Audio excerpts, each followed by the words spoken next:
Est-ce que tu as vraiment besoin d'un nouvel iPhone? Voilà la question qu'il faut se poser. Comme chaque année, iPhone nous dévoile ses nouveaux iPhones, l'iPhone 17, l'iPhone 17R, l'iPhone 17 Pro. Mais est-ce que tu en as vraiment l'utilité? J'en ai besoin et pourquoi? Ton iPhone il est cassé, ton iPhone il a plus de batterie, il marche plus. Ça, ce sont les vraies réponses qui peuvent te pousser à acheter un nouvel iPhone. Et si tu veux acheter un nouvel iPhone, pourquoi je vais acheter toujours le plus cher? Parce que on sait très bien que dans la société dans laquelle on vit, nous avons toujours tendance à acheter le dernier. Après, voilà, cette vidéo ne s'adresse pas aux personnes qui ont des talents à claquer chaque année pour acheter chaque fois le dernier iPhone. Si c'est ça, vous pouvez swiper. Là, je m'adresse aux personnes qui cherchent vraiment l'utilité. Si tu as vraiment besoin d'acheter un nouvel iPhone cette année, est-ce que tu es un utilisateur professionnel, tu fais des longues vidéos, tu filmes beaucoup, tu fais des montages? Est-ce que tu as juste besoin de quelque chose de neuf, de plus fin, hein? Tu n'es pas quelqu'un qui appuie tout le temps dans son téléphone, tu ne fais pas beaucoup de réseaux sociaux, tu as juste besoin d'appeler et tu as envie d'avoir un téléphone beau et tranquille, ou tu as envie d'avoir justement le juste milieu, faire un peu de photos, un peu de vidéos et avoir aussi une qualité d'écran correcte et un beau smartphone. Il ne faut pas oublier, on a encore l'iPhone 15 qui est très bon, l'iPhone 16 qui est très bon, l'iPhone 17 aussi qui est surtout très très bon parce que c'est la grande surprise de cette année. Dépasser des 1400 euros, est-ce que c'est nécessaire? Vraiment. 1479 euros, ça coûte très très cher, hein. 969 euros, c'est cher.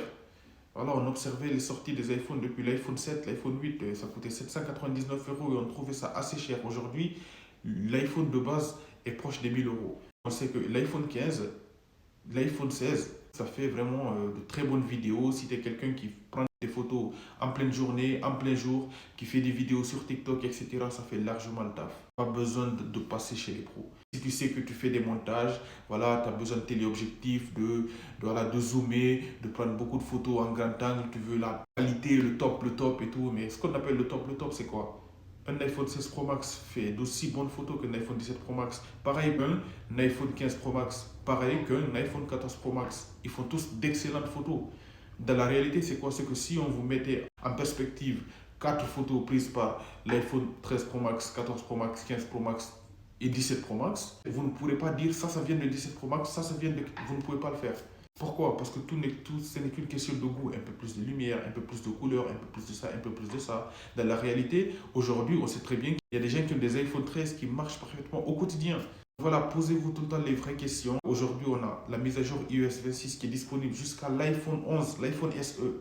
Ceux qui passent de l'iPhone 11, 12 à l'iPhone 17, ils peuvent dire qu'ils sont un peu contents, on va dire, tranquille, un peu contents. Pas plus, hein. Ah, je vous rassure, hein, pas plus. J'espère que cette vidéo vous a plu. N'hésitez pas à vous abonner et à lâcher un gros pouce bleu.